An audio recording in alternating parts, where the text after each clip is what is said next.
This podcast is part of the How We Are network. For information on this episode and many other like-minded shows, visit howweare.org. That's HOWWEARE.org.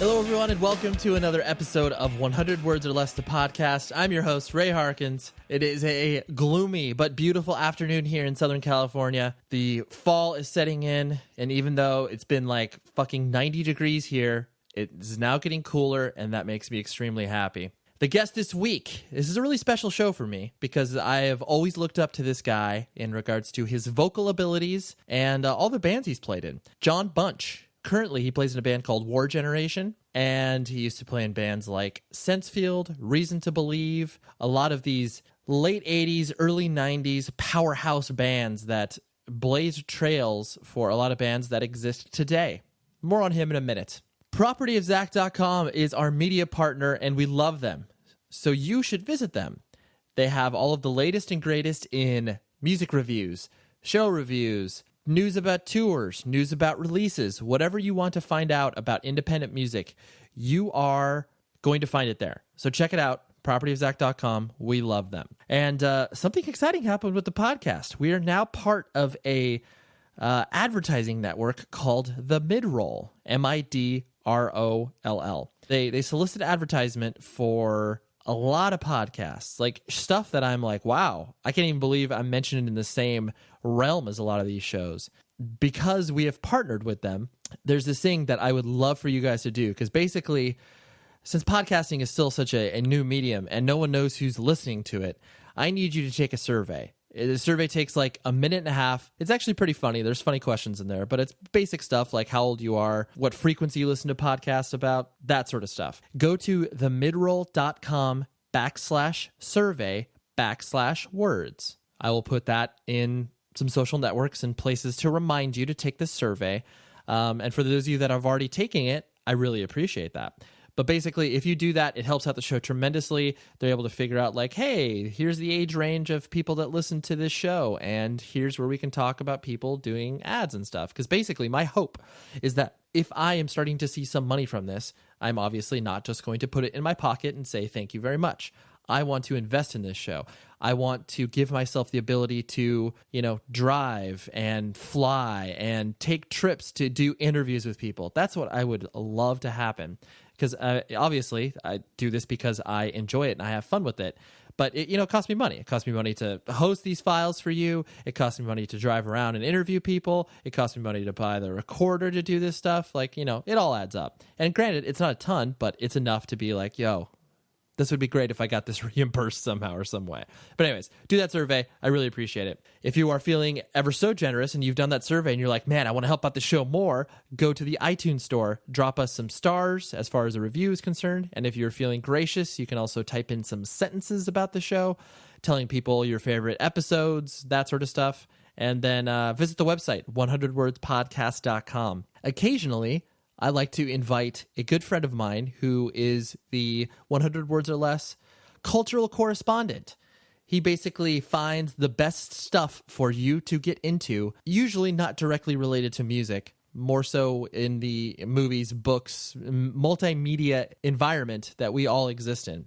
So, without further ado, here is my guest, Scott Arnold, and then I will pop back in, talk about John Bunch, and then we'll go into the interview. Sounds good? Okay. All right, Scott, you have some more cultural correspondence. Right back at you. Right back at us. Let's talk. What do you got? I've commented before or suggested the longform.org website. Yes, you have. They also have a podcast. Yes, they do. Have you heard it? I haven't listened to it at all. It's really good. So they just have like an hour-long interview with authors. Okay. Of deep journalistic integrity.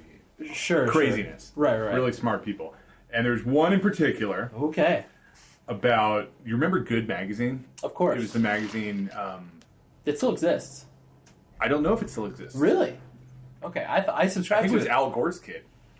Oh, really? Yeah. I didn't know that. I just remember I subscribed because and I think part of the subscription model was that you, whatever, like 75% of your subscription price would go towards a charity of your choice. Yeah. I just remember it wasn't sustainable. And then magazines come out like every 2 months or 6 months. And they couldn't get it together. Sure. But there was an interview with the former editor of the magazine, and she tells a story of how after a party one day, they were all summoned to the office in the morning, and the entire editorial staff was dismissed. And they were just going to take it into a different direction. Right. So I think it's a website now, and there's no...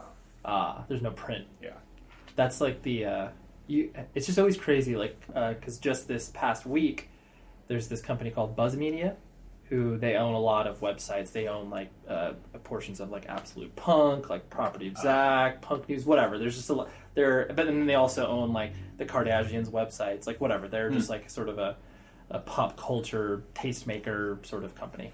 And a lot of people at those, like, independent sites, like, you know, Punk News and whatever, they had to like, people that were hired specifically to, like, maybe write for that site or whatever, like, they were let go.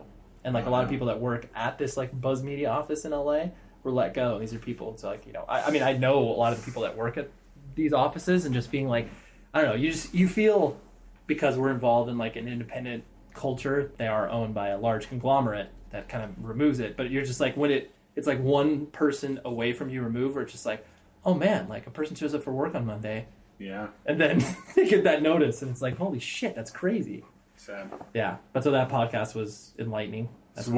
How many of the people did they lose? I don't know overall. Like, nothing, I didn't see anything published, like, officially, as far as, like, oh, this happened. Yeah. But it's like I would see, you know, people on Twitter being like, well, this is my last day here. It was nice working with you all. And I'm like, oh, God, it's rough. Yeah, well, what was cool about this interview is that she didn't have a... Oh, non-disclosure agreement? Yeah, there was no non-disclosure. And she was like, yeah, I don't have a non-disclosure. Let's talk. That's amazing. And she just laid hung it all everyone else out. to dry. Wow. Yeah. That's incredible when people... One of the most recent episodes of WTF, Mark Maron, he had this... or Jim Brewer. He was in Half Baked and whatever. He... because Mark Maron's obsessed about his particular interaction with Lorne Michaels when he was auditioning for Saturday Night Live. Like, obsessed. Like, he's documented that on his show, like, a million times, talking about these 20 minutes of his interaction with him and how he eventually didn't end up getting the Weekend Update. That's what he was... But on this episode, Jim Brewer was at Saturday Night Live, and, like, he kind of saw it from the other side. And so he revealed all this shit as far as, like, this is how it was working. Yeah. Where, like... Mark got a lot of clarity in regards to, like, oh, I see why I didn't get the job now. And just, again, like, that whole, you know, it's not like there's any non-disclosure agreement on Saturday Night Live. People talk about their experiences all the time. But for Jim Brewer to kind of go out there and be like, hey, here's, like, what really, really happened. Yeah. Was kind of like, oh, shit, that's crazy. But, yeah. I like it when people are able to kind of have enough distance to be able to speak objectively and intelligently rather than, like, you know, whatever, interview a person 2 months after they've lost their job. Like, what's the fucking word? He hated me since day one. And it's like, how is that constructive? Yeah. It's a long-form podcast. Yeah, listen to that. Okay, I'll check it out. Yeah, I don't know. I've been between the newsroom, Yep. season 5 of The Wire, which we just finished again. Great. Journalism's pretty cool. It is cool. Hardcore people. Like, they don't get paid much, but they don't care. Right. It's all about the truth. And... It's a such a labor of love. And, like, I especially... I just watched 30 for 30 on, gosh, I'm totally blanking on the guy's name, but he owned the New York Islanders. The Asian guy? No, he's a white guy from Texas. Long story short, totally faked his way into owning the team for like 4 or 5 months. Didn't have the money. And completely, like, forged documents, like, just crazy shit. The story's insane. I want to say it's 30 for 30. It's called Big Shot. But, I'll write that down. Yeah, you'll like it. Basically, the person who broke the story on the truth of this dude was just like a local beat reporter for the local hockey team or whatever. Yeah. And just like his passion, like, you know, I mean, he's probably making like $18,000 a year. Yeah. And it's like, he's just like, man, I'm gonna break this. I'm gonna make this happen. And it's like, yeah, the dedication to finding out the truth is awesome. Did you listen to Dan Carlin's podcast this week? I haven't yet, no. It's kind of about journalism now versus what it used to be. So driven by profits today. I have one more. It's Top Chef. That's okay. We can talk about Top Chef. It's the only TV show I watch. So what? Okay, They're in New Orleans. Top Chef's on Bravo, right? Yeah. What you've never like? Have you watched it in the past? Do you care about it a lot? Oh yeah. Like historically, It's a big part of my life. you've been on board since season Since one. the beginning, yeah. Interesting. What's so compelling about it? Because I've only watched bits and pieces. Well, these are people with skills. These are people near the top of their field. Sure. I think it's probably like the upper, I don't know, 20%. Right. Well, there's a few stragglers, but the people that win and are competitive, Right. they're very accomplished. Yeah, they already have like owned restaurants and Yeah, like, I are don't know credited. if- Yeah. I don't know anything about the awards, but they're like Yeah. James Beard people. Okay. So, like, seeing masters of Their their craft. domain like, compete is really awesome. Right. And I don't know anything about food, but it's just fun to watch. Right. Interesting. Yeah, they are new. My friend does that. What's the chick's name? One of the chick judges. Sup, Padma? Yeah. He does her hair, Really? hair and makeup, and he says she's terrible. As a person? Yeah. Oh no. She. I mean, at one point she was cool, but like I think she has fluctuated ever since. But that's my only. She runs in weird crowds. She just got nominated for an Emmy, I think, too. I think For that Top Chef? yeah, for like best reality show host, Oh. but lost out to Tim Gunn and Heidi Klum for Project Runway. Wow. Yeah, she got knocked up by a billionaire. Really? Yeah. That's what propelled her to start. No, I'm just I don't kidding. know. Like, Is she an actual chef herself? she dabbles. Or she's just she dabbles in Microwave. chefs? Yeah. Oh, wow. I'm just kidding. Did you hear about Ja Rule's microwave cookbook? Mm-mm. Oh yeah. He's put out a microwave cookbook. Really? Yeah, how you make food in microwaves. And here's the cuisine. I think it's framed in the context of prison. Ah. Yeah. It's You like have a microwave in prison?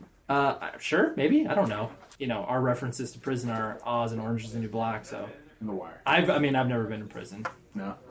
Think No. you'd do okay? No. I would do terribly. What would you do? Would you Would you keep your head down, or would you try to like yeah. join the gang? Oh, I wouldn't try to join it. I mean, what? Oh, first of all, Aryan Nation, obviously. yeah. I mean, I only have one choice in the matter, and it's obviously joining the brothers. Who I don't think I'd last very long. Why do you keep following us?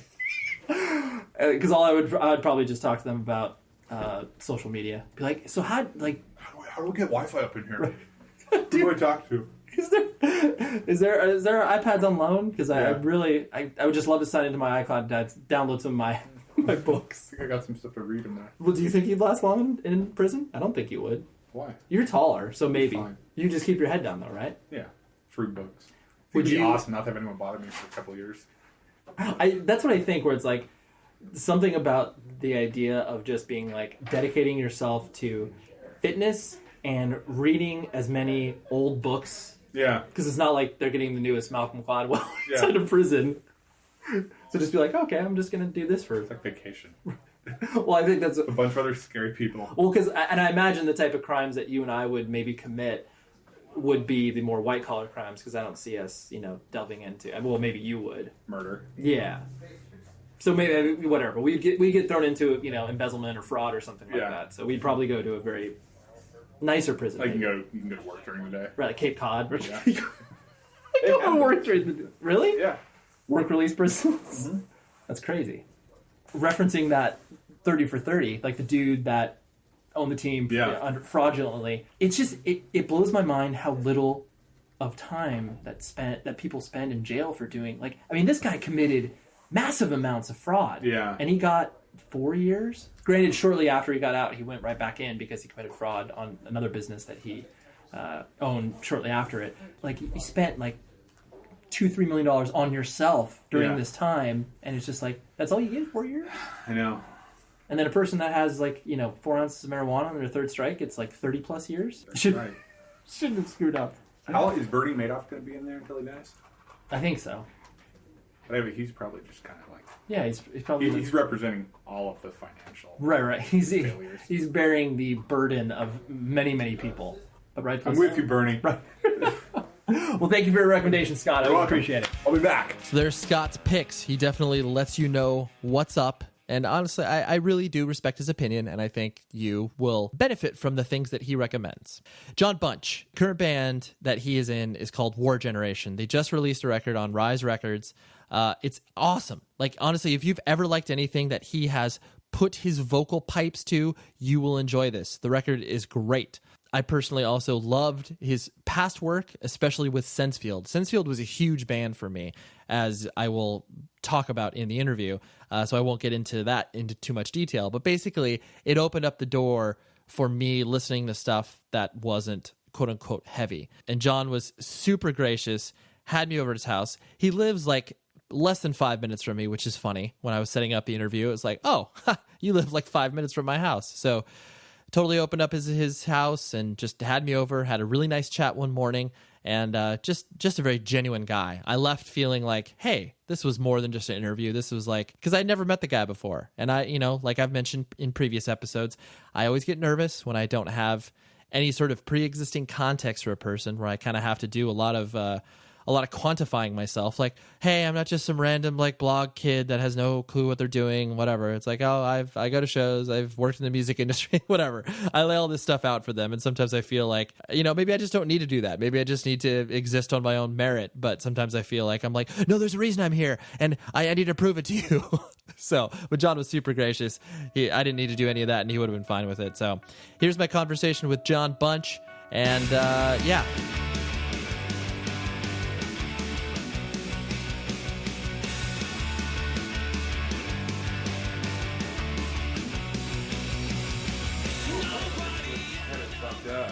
Right. Well, yeah, you're not given the you're not given the attention because the modern day standards in which bands are measured were clearly not the way bands were measured. Even 5 years ago, let alone obviously when you were your most active. Yeah, like record sales don't matter. It's Facebook likes. Oh, for sure. I mean, that's what's so screwy. I know. And the other thing is we have some other friends that.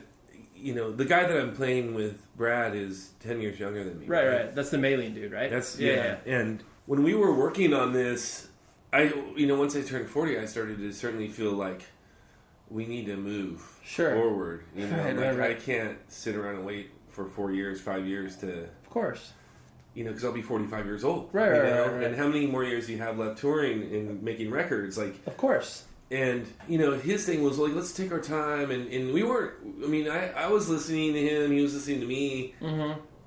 But he didn't have that sense of urgency the way that you did, yeah. From just a sheer timing perspective. Right. Yeah. And so what happened was, what bands do now, they do this big setup where they'll do like a teaser and they'll do like and they'll do like 6 months waiting to build up like Facebook likes and then they'll do the big release and push. But I don't know if I'll ever do another record. You start to, of course, start to come, start closing in on you. Yeah. You're like, I don't know if I'll ever do another record or tour again. Like, I want to fucking do this now. Of course, like let's go now. And I think that's what's on some level it's backfired in terms of record sales and Facebook likes and because we just recorded it, put it out, and like here it is. Yeah. And it was like, where the fuck did this come from? Oh, totally. Yeah. But in my world, like it might take longer on the other end for people to find out. At least it's out. Of course. Well, they have something. Because from that mentality, people have something to immediately latch onto rather than like one song or a 30-second snippet. They have an entire body of work that's already established. Right. Yeah. Here you go. Yeah. Take it or leave it. Yeah. Like this is it. So for sure. That was somewhat of the difference where. Yeah. Brad was like, well, fuck, like all his other friends' bands are doing these elaborate setups, of course, taking plenty of time. Yeah, here's like an 8-9 month plan for just the setup of the announcement of this. I understand what you're saying. So that was. It's a different perspective than what you're used to. Yeah. And Brad understands. I just kept having to remind him, like, dude, I know it's hard, but like, step into my shoes, just right. Just a little bit. Pretend you're me, right? And think about where I'm coming what from. It's like, what it's like to be me. Not to make it all about me, but But I don't want to sit around and wait for 5 years to put out a record. Of course, because I don't have. Have time. Right. Just from purely a time standpoint, there's something I want to do, and I would like to do this sooner rather than later. Yeah. I usually start these things off with just my own a personal anecdote to kind of get the conversation going of where my entry point to you as a musician and your musical output. So, here I am, like, 15, 16 years old. I had started to, whatever, got into pop punk, and then started to, when I say pop punk, like, Epitaph, Fat Record stuff, and then hardcore started to take its hold as far as, like, because this was, like, maybe 95-ish or so. So it's, like, bands like Earth Crisis, Strife, Snapcase. Like, that was, like, my bread and butter for a good year and a half. And so then the Revelation Records In-Flight compilation comes along. Yeah. And honestly, like, I wasn't, because, as a teenager, you well know, the passion in which you're pouring into the music that you're into is just like, you're so focused on this. You're just like, I'm not listening to anything else. It's fucking hardcore, or everything else is irrelevant. I wasn't like... You have to go through that if you're a hardcore kid. Yeah, it's a rite of passage. It is a rite of passage. Yeah. Like, nothing else enters into the realm of your universe of hardcore. Right. Yeah. And so it was really funny. So when I got that compilation, it was one of those things where it's, that was with the days of, $3, 30 song compilations, and you're like, this is the best thing ever. Yeah. Not Texas is a Reason, not Game Face, but the Sensefield track, Building. That was the first non-screaming music that I had started to I was like, oh. And then I started to wrap this, basically that opened up my musical palette to where I could be like, oh, I can listen to something else besides something screaming at me. And it was just one of those... I think that was the case for a lot of... Because that was the first song on the comp, too. Where it was like, it was just this... You had to hear it. Totally. There was no choice. But it was like, to me, when I reflect upon that compilation, specifically your band, like, it was one of those things where it's like, do people often reference you guys in regards to that sort of, like, that gateway that, like, helped them open up their musical perspective? People have for many years. Sure. Yeah. It was a weird time. Yeah. I went through the same thing you went through. Right. In 87, 86. Of course. Or 85 even. Right. And I didn't listen to anything but hardcore punk. Sure. For years. Yeah. Like, and nothing entered into my world, and everything sucked but punk rock. Right. And while everyone was telling me how much punk sucked, you know what I mean? Right. I went through the same thing. When we first started touring, we were playing with bands like Snapcase and Earth Crisis and that was commonplace back then. Yeah, we were playing hardcore shows, 90s hardcore shows. Right. And the bands would look at us like we were from Mars. Really? Yeah, like this was, you have to remember too, this was at a time where there was an actual scene. Of course. And everyone knew each other. Right. And everybody were friends. Right. And most kids were in a band. Right. It was a really great time. Like, it was even though that scene would be considered hardcore. Right. It was the beginning of post-hardcore as well. Of course. And all the kids at the early Sensefield shows were hardcore kids. It was a hard... We were part of the hardcore scene. Right. But we were considered post-hardcore or whatever. Sure. The thing that was interesting was we would come through town and we would play a show. We were the only band that sounded like you guys that had melody, sure. but we still did have energy. Right, of course. It was like the same energy, but right. with melody. A different delivery. Yeah, with a different delivery. And honestly, this is a funny way of looking at it, but those bands would watch us. A lot of them didn't get it. A lot of kids didn't like it, and we got ripped on. But the one weird thing was we were the only band that the girls could come down to the floor, sure, and watch and not get their nose broken, not feel threatened, right, or not get their teeth kicked in, or get their head slammed, or whatever.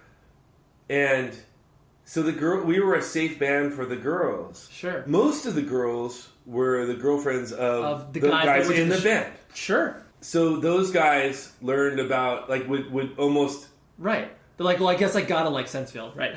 Or they hated us even more. And then the other thing is, I think, honestly, what happened, and this isn't in all cases, and not in every in all case, but right. The guys started to realize that they wanted girls to like their band too. I know it sounds cheesy, and I know it sounds, no. Well, but they were like, they would hear. Well, you're a teenager, right? Yeah, so you see this happening for sure. And we would come through town again 6 months later, 4 months later, right? And we'd meet the same kids that were in a band, and they'd say, "Oh, we have a new band. We played with you last time, but that was our old band. We have a new band. It's a little bit more melodic." It's a little bit, it's, you know, yeah. They didn't say it sounded like you, right? But Right. It's just, you know, it's a little bit more melodic, and then, but that's, and honestly, I know that sounds a weird way of looking at it. But that's one of the ways the scene changed. Mm-hmm. Not because of us. I mean, you were a part of it. We were one in a million contributing factors to how the scene was evolving and changing and morphing, and I mean, it was changing in the mid '80s. Sure. You know, I mean, if you listen, I mean, look at whenever even Fugazi started, and right. all the bands that were playing, even like you look at the Descendants records in the mid '80s. I mean, things were just changing. You know, and it's just funny because obviously, like you're experiencing it on the ground level, where it's like you're watching these shows change, and you're watching, like you said, these bands change stylistically to where it's just like, wow, this is weird that this is all like, you know, because you don't have the perspective of like this thing changing besides you're just experiencing it. Right, you don't have the overall perspective. Is this lasting? Is this going to mean something? Right. Like, you don't have any. No, you're off in the wild frontier. Like you're not. It wasn't a calculated thing. Like, of course, right. The one thing that I was always really proud of, and that was really, really important to me at that time, you know, coming out of the LA hardcore punk scene from the early 80s. Of course. And all the violence and all the gangs and you know, the scene in LA was just eventually became a prison yard. Of course. Mean, it was just... There's no rules there. Yeah. And it was so violent, and it wasn't about the music anymore, and everybody had to be afraid of getting jumped by 30 skinheads or 30, you know, people. Right. And that the one dream is I hate to use that word, that I always had was to not start, because I knew we weren't starting anything new, but to be a part of and help cultivate something that was the opposite of that. Sure. That was not violent, right. And that's what was so brilliant about the early 90s post-hardcore or hardcore scene was, I don't remember there ever being a fight at a show. Right. There were things that happened that didn't involve the shows or the band, or like there were like fights outside of the show not involving the kids. Oh, right, that were at the show, right? Yeah, right. It wasn't ever kids, like hardcore kids fighting hardcore kids. Of course, it's like a quote unquote typical jock walking by. Everybody stuck together. Everybody knew each other's names. Yeah. Everybody liked each other. Mm-hmm.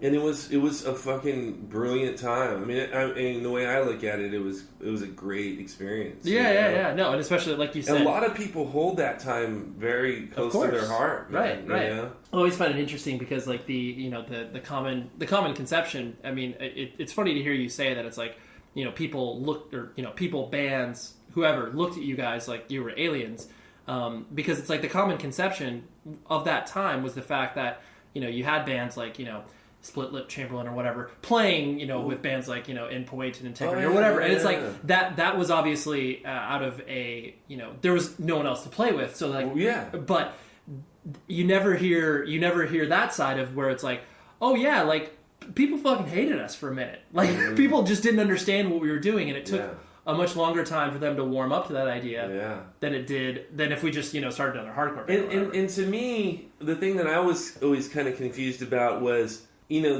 the one compass of hardcore that I always followed was Discord, right? So Discord Records. And so you heard all the stuff Discord was putting out. So why was it that whatever we were doing was so foreign? I mean, they were putting out stuff that's way more challenging, and a lot more years before we started. So it wasn't, to me, it wasn't such a foreign concept to do what we were doing, because you figure, like, well, if you're a hardcore kid, you have to follow Discord and see. Right. You don't have to like it, right?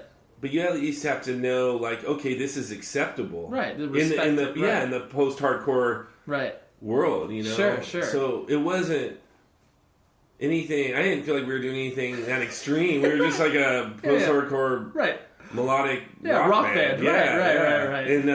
And there were a lot of other bands doing it too, like Sunny Day and of course Jawbox, Jawbreaker, Sam I Am, Seaweed, Rocket from the Crypt. I mean, there was a lot of, you know, we weren't just this only band doing it. You know, I mean, there was a ton of bands doing it. Of course, you know? and all putting their own take on it, which obviously ultimately helped people open up their ideas of what independent music could sound like, and it's not just this one thing. You know, it can encompass a bunch of different things. Backing it up, born and raised. Were you always born and raised like in Orange County? Where did you come up? I'm actually not an Orange County kid. I was born in Harbor City in the South Bay, so I'm a South Bay kid. Oh, okay, got it.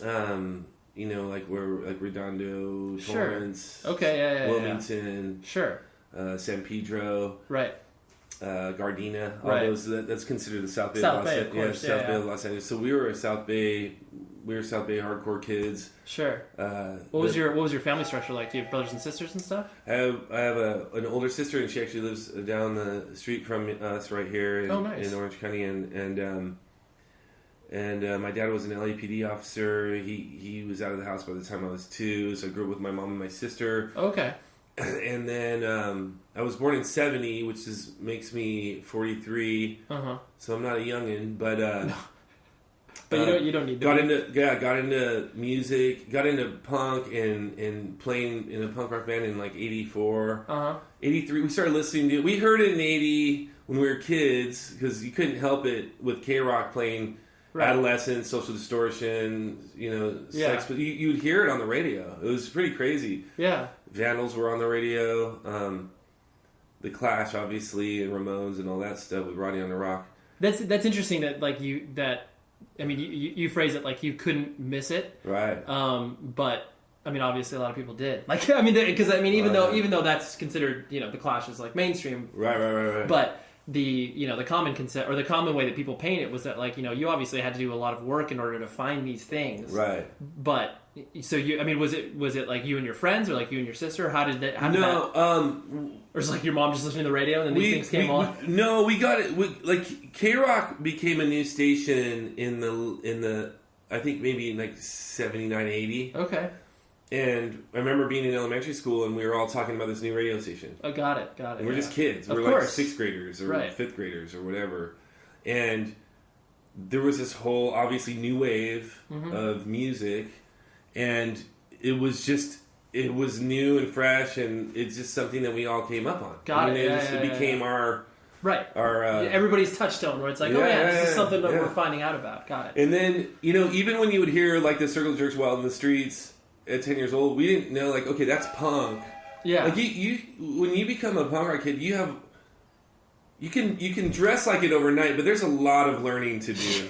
You need to get an education on what it is, and you need to get past the idea that, okay, being a punk rocker means just being a snot-nosed asshole. Of course. And it's actually the opposite. No, you actually use your brain, and you try to communicate well, and you you listen to ideas, and you try to balance what you feel is right, and you honestly, as insane as it sounds, it actually pushes you to become a better person. Sure, right, because it opens up your mind to a different way of thinking than what you're presenting. Sure. And you question things, and that's the whole goal. Is like for punk rock, it's like, be yourself. How hard is that? Being yourself when you're a kid. Right. Oh, it's next to impossible. It's next to impossible. Right. Stand up for what you believe in, and like what you like, not what everybody else likes. Right.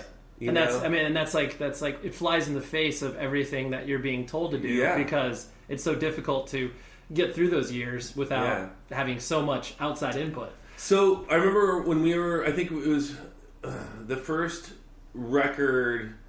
It was Black Flag's Damaged. My friend Lance, who lived down the street from our house, he was one of my best friends, brought a cassette, and we used to bring boomboxes down to the beach, and we listened to it all summer. Yeah. So it was like our It was the summer our soundtrack, right? It was our summer soundtrack. And then the guys, different friends started buying instruments. So a couple of guys bought guitars. Lance played bass. And then because I didn't have an instrument, they just had me sing.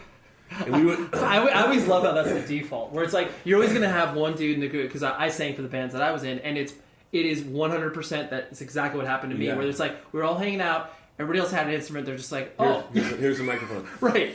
And we would so we would cover Bad Religion songs, Nice, and we would just try different, sure, just dicking around, songs. right? Yeah, we were 13 and 14 years old, right? And then as we spent more time going to see bands, we went to all the old classic spots in LA punk. Sure. Well, the way my friends and I look at it, if you meet a kid that got into it in '77, mm-hmm. we missed the punk rock phase. We missed punk rock, right? And we're the product of hardcore punk. Sure. We almost missed that, right? I mean, there's some arguments that hardcore punk itself died in '83, right? And so we got into it in '83, right? So maybe we even missed that. And I kind of always say that I was at punk rock's funeral or punk rock's wake. Wake. Yeah. Punk rock's wake. So I witnessed, I saw it, I lived it, right? But we were almost at the tail end of it all. Yeah, I always take such umbrage with that, like those delineations, those lines in the sand where people say, like, because I mean, for me, I just use the word like independent music, independent culture, because it's like all it does is it's just adapted. It's like it's just different versions of what happened prior to that. So it's like so many people obviously like reference American Hardcore, the movie, and it's like, the feeling that I got for like obviously not being able to participate in any of that because I was fucking 4 years old. Yeah, like to me that was like such a defeatist way of thinking. Yeah. Of like, okay, well that died then, so this shit that's happening now is not as vital as what it was back then. And it's like, to me, that line of thinking is so I just hate that, you know? Like, and obviously it's like a person such as yourself who has obviously gone through so many different musical iterations and still has the passion and fervor for it. Right. Like that, I mean, you obviously don't follow that standard of just like, whoa, whatever, fuck, like this is a different thing now, so I don't care about it. Right. And I would hate to say like, oh, I got to see all the old punk shows, but we got to go to the Olympic Auditorium, saw the big LA punk shows. Sure. Made it to the Cuckoo's Nest, made it to Cathay de Grande. Mm-hmm. Some old school cat would listen and go, dude, that was 5 years after I started going to shows. But we were kids. We got to see it. We got to experience it. How was how did your mom react to you getting into this stuff? Like, was she just like, John is into some weird stuff? Yeah. For my family situation, we were just trying to survive. Yeah. Well, obviously, I mean, as a single mother, that's we were just trying. And I think she was happy. My friends were over at my house every day, all day. And you seemed like you had a support system. Yeah. And you're into it, and she was never critical of it, and good. She took us to shows. She went to a show one time just to see what it was like, and sure, it was pretty crazy because there was like kids having sex, and it was at the Olympic. It was the Exploited. I think Kraut played, and there was like kids in the balconies like having sex. There was kids throwing up everywhere, fights everywhere. You're like, Mom, is this cool if I keep coming to this? Yeah. It was fucking nuts. Yeah. But she was always supportive, and especially when we started playing music and all that. And I think she was just happy that I wasn't getting into any trouble. And sure. And well, it's always exciting, like when you see. I presume as a parent, like obviously once you start to see your kid develop some sort of passion, like that's where it's like you're like, okay, like that's good. Like they're interested in something, because that's the last thing as a parent. That's the last thing you want, where it's just like, oh, my kid doesn't care about anything. I'm sure she wishes. You were passionate about something else, like school, like maybe school or like math or reading, something practical. English. Sure. Yeah, something that could actually, So you were a terrible student as you were going through high school, or you just like skated by? My mind was always somewhere else. Yeah. It was. I was a terrible student. Right. You were not present. They had your body, but not your mind. I wasn't. I was always on academic probation. I'm not proud of it, and I hope my son doesn't hear this. But I was into music, and that was Right. it. And hanging out and like seeing bands, listening to bands, reading fanzines, hanging out. I bought a moped at 13, and I would just ride it around everywhere. And Yeah. and what happened was we ended up meeting a lot of punks from other. We grew up in the South Bay, and all the bands in the South Bay seen Saccharine Trust practice in a house in Harbor City near our elementary school, and we were 12 years old watching them practice. And Jack Brewer was always like super nice to us and like just let us Right. like hang out. And that's when I realized, because seeing Saccharine Trust, I mean, it's they're an art, jazz, punk, Yeah. fusion, poetry Right, band, right. and they were really extreme. And then like, seeing the Minutemen, and these are all local bands. These are bands that live like a mile from my house. Right.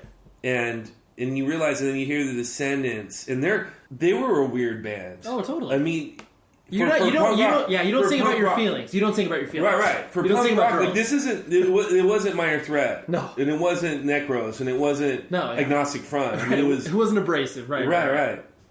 But it was punk. Yeah. And then obviously Black Flag, and they were getting weirder and weirder and weirder as well. Yeah.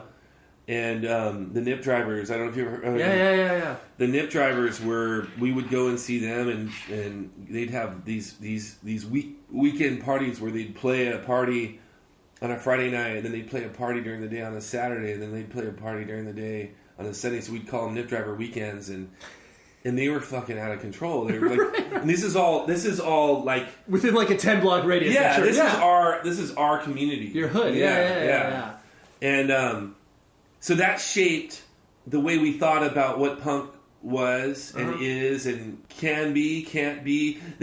There's no limits. Like when you hear all that stuff, you just like punk can be anything. You know? Like punk doesn't have to be, like I said, Minor Threat. Right, or, of course. Which is Right, my you don't need favorite band. You don't need to have the uniform. You don't need you can essentially exist in this community. Oh yeah. Yeah. And do whatever you want. You can do whatever you want. That's the whole idea. Like that's where I realized like punk is other than what I thought it was. You can do whatever you want. Right. You and know? so you had obviously like you were saying when you had, when you didn't have an instrument and they thrust a mic in your face. Like so you like once you started to play, was it one of those things where you're just like, yo, this is it. Like this is I just need to play in bands. Like this is what I want to do. I had been doing it for a few years. Mm-hmm. And then we started Reason to Leave in '86. Right, and that was your first band. That was my first real band. Right, like, okay. Where we would. But did you ever play a show prior to that under some other incarnation? We had a band called Old People. Okay. And, yeah, I know. That's a good band name, though. Yeah, right. That is. Yeah, it was funny. I've heard worse first band names. But Reason to Leave was the first band where we actively started. Right, trying to do things. Yeah, we did a demo, and we would go and play like shows, and we played with a lot of great bands. Of course, yeah. Well, because Reason to Believe was always interesting to. I mean, obviously, like because I never saw you guys or experienced you guys, but the looking at what you guys were doing, where it was just like it was weird. Like you guys didn't make sense in the context of what was happening at that time. But right, because. If you're looking at us from an Orange County angle, sure. If you looked at us from the South Bay angle, that's true. Right, we were a South Bay band. That's true. And so when growing up with like we just got into talking about, you do what you want, right? And so it made sense to you guys. Yeah. But like you said before, by default we would play with Instead, and who were friends of mine, and we'd play with Hard Stance, or we would play with these Orange County hardcore bands, right. And we didn't really fit in, in musically. We didn't not fit in, right. But we weren't.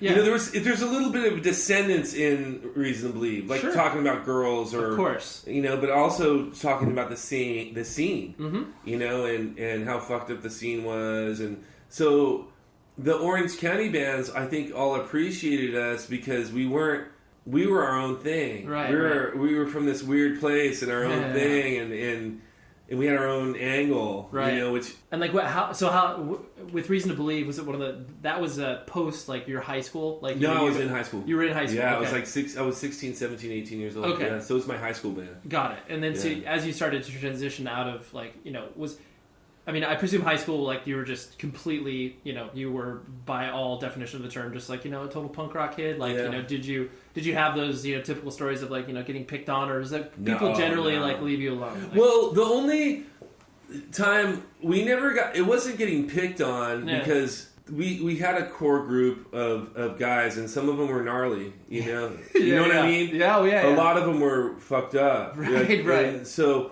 But it was more of there was definitely a line drawn in the sand between the heavy metalers and the punks. Sure. So a lot of the long hairs would these aren't speed metal dudes. These weren't like these were like guys that were still stuck in like wearing their Judas Priest shirts or wearing their Iron Maiden shirts, and they for whatever reason you'd see them, they'd see you, and it'd be on for whatever reason. So there was that. There was a lot of skinhead issues. Got it. But you guys just tried to stick to your community, and that was So people wouldn't. I mean, people could say, "Oh, punk sucks" or whatever, and but nobody would start shit. There was enough of us to. There was more problems with other punks, just issues that happened. It was just that was what was such a shame about being. You had to worry more about other punks than you did about anybody else. Right. Because did you have plans like? So, I mean, as Reason to Believe started to play out and like obviously do weekends here and there. I'm sure. Did you did you go to college where you're like, oh gosh, I can't wait to enter said profession or whatever? Like, what was your mom doing for work at that time? Like, just here and there. Yeah, no, I don't even remember. She worked at some like a surgical clinic or something. Got it. I think when I was in high school, I realized like that's what I was gonna do. Mm-hmm. At least I know. I did. Reason to Believe ended right as I was entering junior college. Okay. And we did a tour with Uniform Choice and instead, and across the country. That was my first tour, and I was 17. Sure. Turning 18. But did that, like, your first tour, was it one of those things where because obviously the conditions that you were touring in were, like you were probably traveling in we were in worst a Jimmy. We were in a Jimmy like four wheeler with a trailer. I think with a U-Haul trailer. Of course. Yeah, and I mean back then in '89, I think we did the tour in '89, and punk was very desolate. I mean, if you ask anybody, like it was dead. Yeah. Like it was deader than a doornail. Like, right. It's crazy to think about that it would come back in the form of Offspring and Green Day. And and Rancid too. Of course, but to think that it would actually come back. What really brought it back was Bad Religion doing the. Oh, of course. Was it No Control or whatever it was? Like it kind of gave us a glimmer of hope. Right. But traveling across the country and playing in the middle of nowhere, I mean, it was just like, it was non-existent. Right. Where were all the punks, you know what I mean? Right. That was crazy. But, I mean, I presume that first tour, it was like, oh, this is what I want to do. Yeah, for sure. Yeah. That was definitely what I wanted to do. We came home, we had this really good drummer on the Reason to Believe record, and Rodney had done the drums on the tour, but he couldn't really play the drums as well as the drummer on the record. Oh, sure. And he wanted to play guitar, so we ended up just deciding, we're gonna start over. We're gonna start something new and different. We're gonna try to help, like I said, help cultivate something new. Right. And that's the thing. That's the thing that when I think about DC hardcore or what Fugazi had done, and the idea of let's I don't want to say let's start our own scene, right? Because I don't want people to think that I'm saying that we started it, right. But let's do our own thing, of course. And anyone that wants to be part of it can follow it. But we want to play with all of our favorite bands like Jawbox and Jawbreaker. Sure. Like let's just do something. Let's do different. our version of something like this. Yeah, no, for sure. Yeah. I think that totally came across in pretty much. I mean, for especially the first few Sensefield records, where it was like, that you guys were establishing yourselves, but then also obviously refining how you guys existed not only within the scene, but obviously how you could exist beyond just playing in front of the people you played in front of. and it was just about shedding the skin of, like, I really wanted to not be a part of the violence. Yeah, sure. That was the thing that bothered me the most. Mm-hmm. Was just I had grown out of it. A lot of the old punks went and turned into deadheads. Right. And that used to like fucking blow my mind. Like, how could you betray? That's like the antithesis of what. Yeah, But you know what it was? It was just because apparently I didn't ever experience it, but it was a fun time and people were cool, right? And you could party. It was positive, and right? it wasn't. Yeah, and right. it wasn't. You didn't have to worry about all the drama. Of course, yeah. And so it makes sense to me why they did it. Sure, you grew out of the violent nature of that. Yeah, for sure. And that's just, I think that's just how I felt. I just didn't want to be a part of when we were talking about the attitude of kids thinking of what punk was, and you had to, everyone that would join into the punk rock community, and you had to deal with a lot of kids that still had the mindset like, okay, being punk means being an asshole. Being punk means starting a fight. Being punk means destroying a show. Right.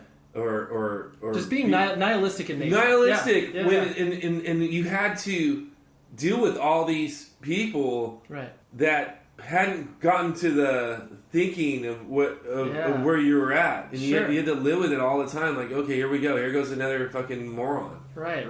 That doesn't get it. Well, yeah, I think, I mean, it's interesting to hear all of you say that, or to hear you say all of that, because it's like that is totally a reflection of your intent versus what was accomplished with obviously Sensefield, especially like I said, especially with the two records. I mean, it's like the first two in particular, where it's like those were both like statements exactly against everything of what you're talking about. It's like, you're like Love Is Building. Like, come on, it's like that is totally a statement against all of that of what you're experiencing. Yeah.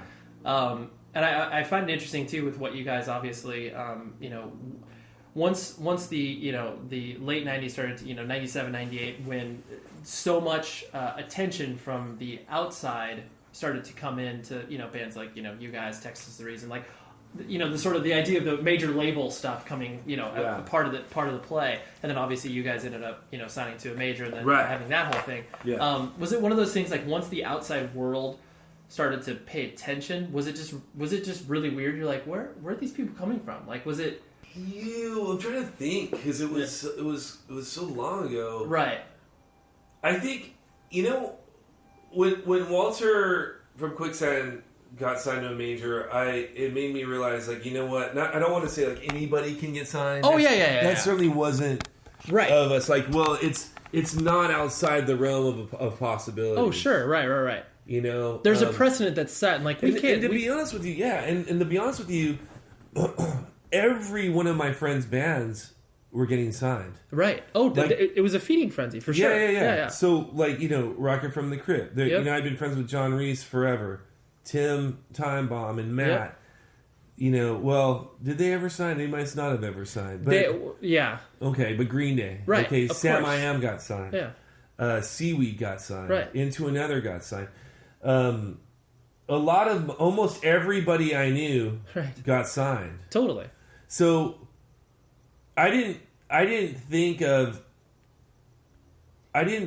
us as this like little post-hardcore band. I mean, I just felt like we were like a '90s rock band but we're post-hardcore. But of course, like all my friends were getting signed and doing their own thing. So so I'm sure because it's like I didn't feel like they were recognizing the scene. Right. I think they were just recognizing the records. Of course. Oh, totally. You know what I mean? Yeah. That's true. I knew they didn't understand the scene. Right. They didn't understand the context of why you were creating music in the first place. Or where we were coming from at all. Right. But I see that's an interesting thought in regards to like, well, all of my peers are doing it. Like, well, why would we not talk to these people? Why would we not entertain these ideas? Well, it was, at that point too, we had done 3 records on Revelation. Right. And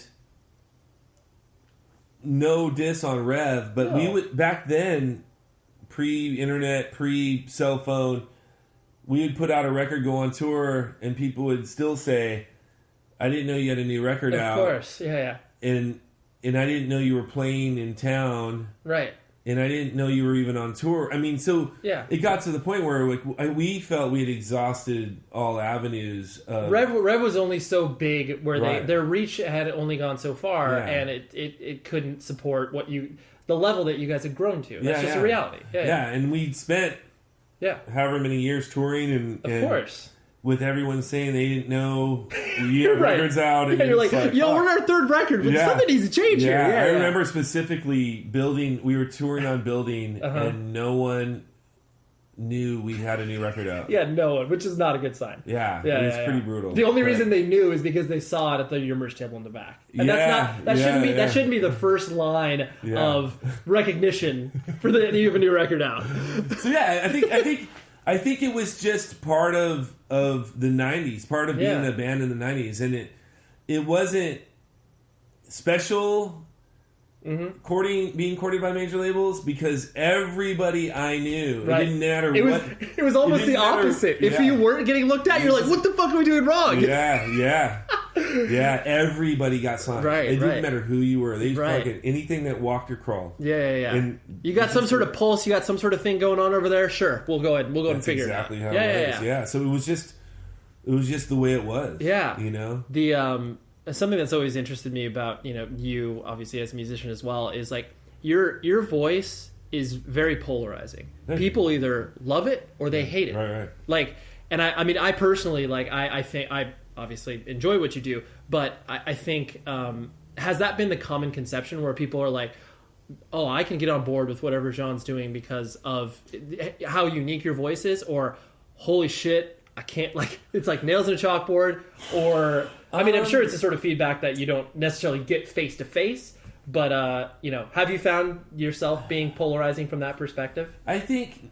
that because I love bands and I love music, and I know what it's like to like a band and to like a vocalist and to like a song, and you're never going to please everyone. Yeah. And just like I don't like a band, I can't blame someone else for not liking my band. Sure. Do I, if I love a band, I might like them because of their singer. Sure. Or their drummer or whatever. And you can't walk around, you can't be a singer in a band and expect everyone to like your voice. That's not the way it works. Yeah. And you get record reviews where people say, how much I suck or how great it is or whatever. Right. But most people don't tell you to your face they don't like your voice. Yeah. Especially me being, 6'6" and 250 pounds. Yeah. They'll keep it to themselves. Well, of course. And I don't blame someone. There's bands that I think sound great, but their singer ruins it for me. Sure. There's other bands who I love their singer, but their band ruins it. So No, it's a healthy attitude. Obviously, like you said. I mean, I think the idea you can't please everybody, and it's just like, well, yeah, it's like this. This is what I do. Yeah, you put it out there, and you let people decide if they like it or not, and you can't fret over. You're not going to change people's minds or whatever. You just gotta do what it is. Keep doing what you do, and then maybe they'll change their mind, or maybe they don't, and that's the way it is. I find it interesting, or I mean, another touchstone of your musical output is the when Save Yourself hit, and like it was so. I mean, especially from the outside observer, like obviously it wasn't in the band, watching people who like had no connection, right, in any way, shape, or form, were like had heard Save Yourself on the radio, and it was just like I remember like going to shows because like I saw you guys a decent amount, and like, I remember specifically going to one show at the Glass House. You guys were I'm fairly certain you were headlining, and it was like.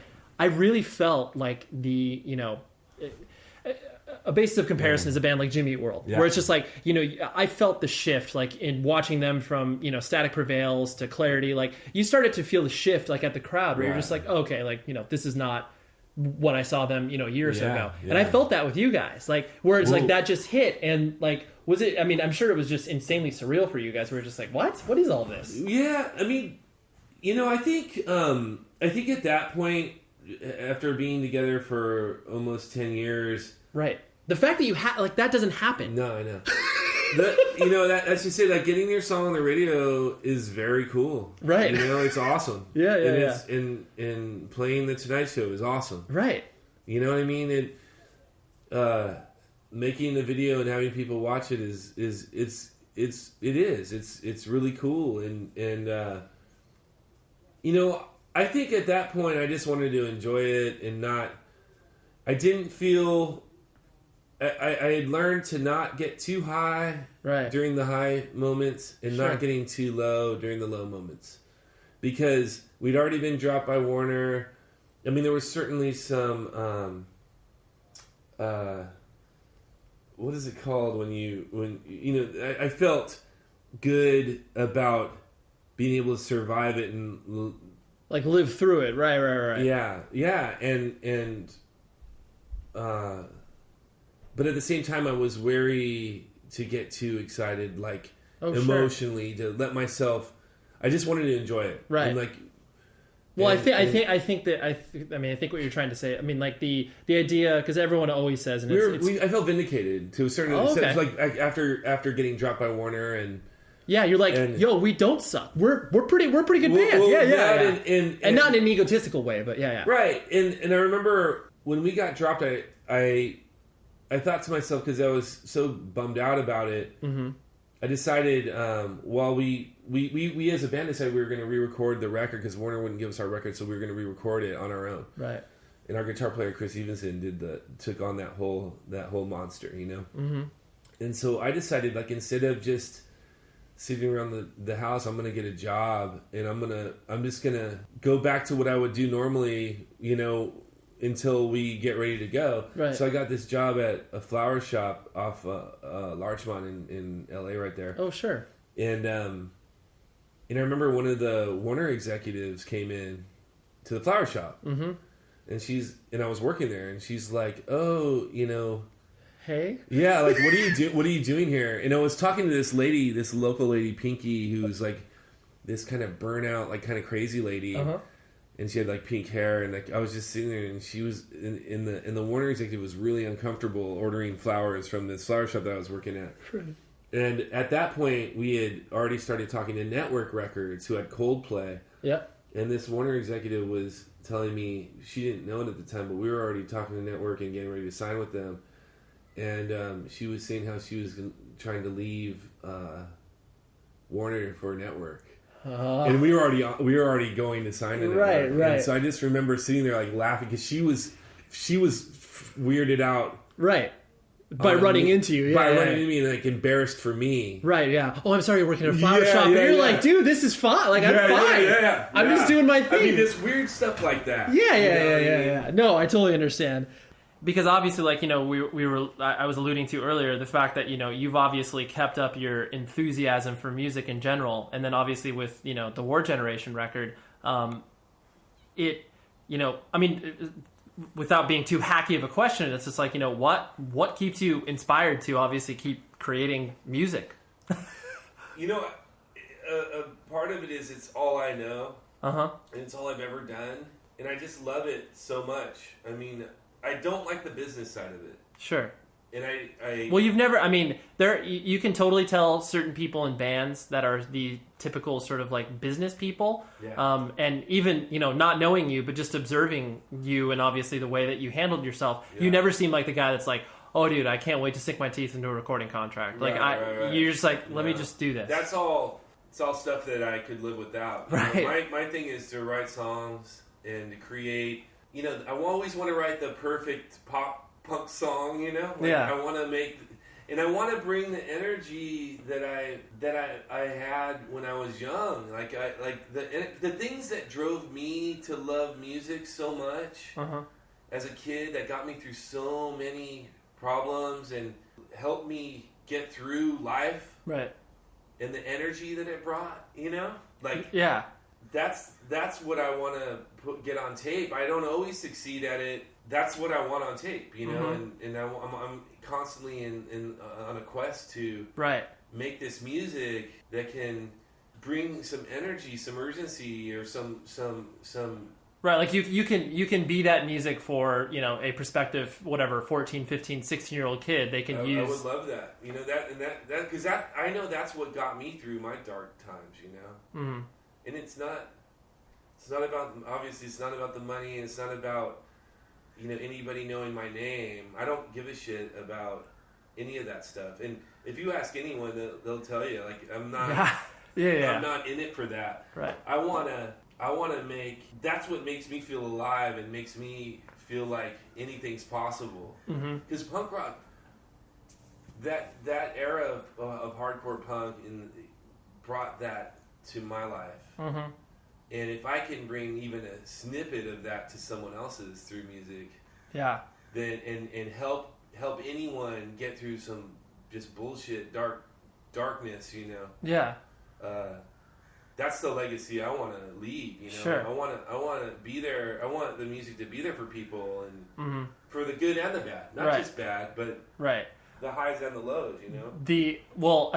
It strikes me, you know, the idea that you obviously also want to, you know, tour and still, like, because that, you know, I think by the time that, you know, most people reach the age of, you know, whatever, you know, late 20s, early 30s, it's like the idea of touring is, you know, I mean, the idea of touring and, like, in a van and, like, doing it, that becomes very, that's not appealing. And, like, you know, the position you're at in your life where it's like, obviously you're a father, you're a husband, like, there are all these things, like, you know, what brings you to spend time away from those things that obviously are meaningful to you? That's the only time, you know, you're a father as well. Yeah. And, you know, you spend most of your time for someone else. And that's part of being a parent. And that's what we do as parents. Right. And that's what you're supposed to do. Yeah.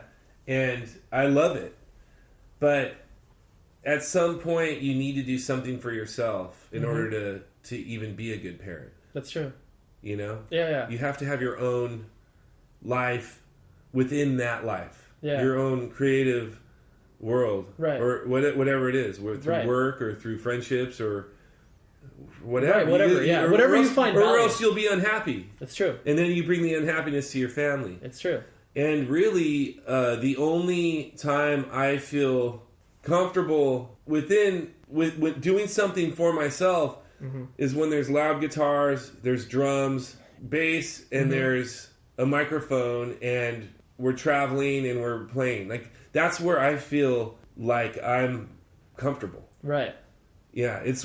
No, you find your place. No, that's it. But like, I really I feel at peace. Like, that's where I want to be. Yeah. Not to say I don't want to be at home with my kid. That has nothing to do with it. Right. But if I'm going to do something for myself, that's where I feel at peace. Yeah. Well, I find it really. I like that you hit on the idea.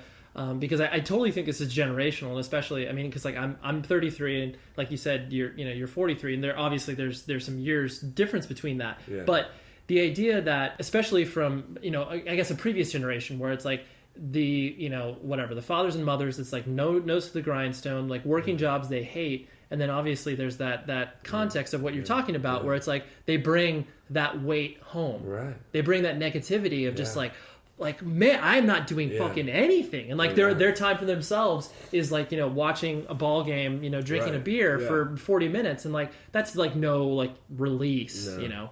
And so it's interesting that you're just like, hey, like this time away will make me a better dad. Yeah. Right. And, you know, because you have a son as well. Yeah. My son and I are like Siamese twins. When we're together, we are together nonstop. Right. And he relies pretty heavily on me because he just turned 10. You know, I want him to become a little bit more independent and not rely so heavily on me for the small things. Yeah. You know, get yourself dressed, get yourself breakfast, get yourself cleaned up, take care of your own stuff. Right. You know, get yourself a glass of water, and you'll experience this as your son gets older. Yeah. A big part of that song, "Do It Yourself," on the record, was I'm trying to teach my son, like, you do things for yourself. Do it yourself. Yeah, take yeah. care of yourself, and in whatever aspect of life you're working on. You know? Right. And I think being away has made my son a better kid. Because It's true. Yeah. He has to. And look, I was away for 6 weeks. That's not a long time. It's a long time to a kid, but Right. you know, you can FaceTime now. Before you couldn't do that. You know, Right, you right, can see right. each other still, but I think it's an important lesson for him to become a just more self-reliant. Yeah. You know, and to break away for a minute. Right. You know, to see what it's like when you got to do stuff on your own. Sure. know?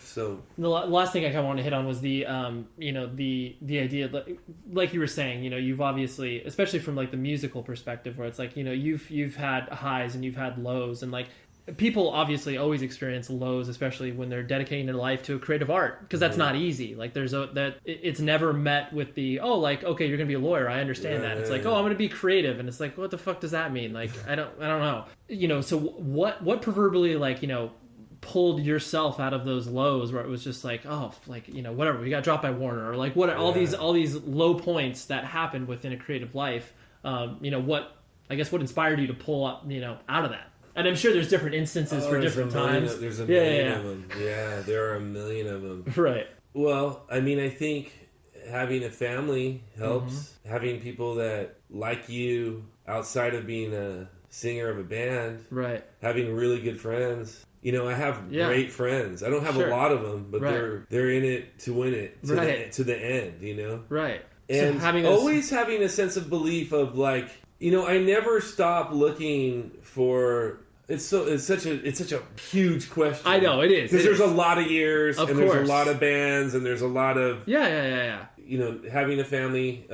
Right. Always being interested in music. I mean, there's a part of me that never wanted to do music again. Of course, I'm sure. My best friend Greg. We were talking like probably even 3 years ago, and I just said, "Dude, I'm done. I'm never going to do it again." And then the next thing you know, I'm writing a record. I mean, it's just one of those things. Like you just. You can say what you want, but it's just not gonna leave, you know. And right. and I think I just decided I'm gonna just keep doing it. Right.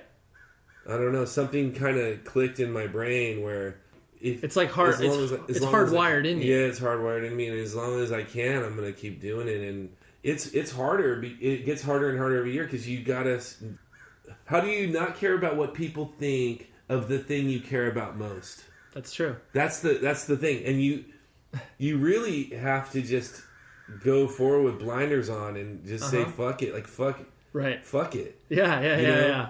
That's the thing. You have to stop caring about what people say and what people think. Sure. And if you're too old, or it's not punk enough, or it's too punk, or you don't sound like anyone else, you sound too much like this person, and you can't win. Right, You just do it. You just make your own music and stop caring. Yeah. Stop caring about the thing you care about more than anything besides your kid. Right. You know what I mean? Of course. Yeah, it's mind blowing. Yeah. No. It's a fucking high wire act. Yeah, know? it is. Well, I really appreciate you hanging out and spending the time, and it was went to some fun places.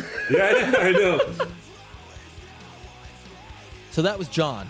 Awesome, right? I just really like to hear a perspective of a kind of a generation before me in regards to going to shows and how different it was, but yet there are some similarities, and then how I just love the direct reaction of him going to shows and seeing so much violence and being like, I want to be in a band that doesn't embrace any of that. And I don't know, it's just so cool to see those direct correlations play themselves out and to obviously hear it in the context of a person's musical career. So, really appreciate John. Go add his band on Facebook. Like I said, War Generation, they have a new record out. Because I'm stupid, I can't remember the title of it, but just Google War Generation or War Generation Rise Records and you will find it almost immediately. They have the whole record up for streaming on YouTube, so just there's no reason for you to not check it out. You will like it, I promise. PropertyofZach.com, 100wordspodcast.com. The illustrious editor for this episode, as always, is Tom Richfield. And until next week, thank you very much and be safe, everybody.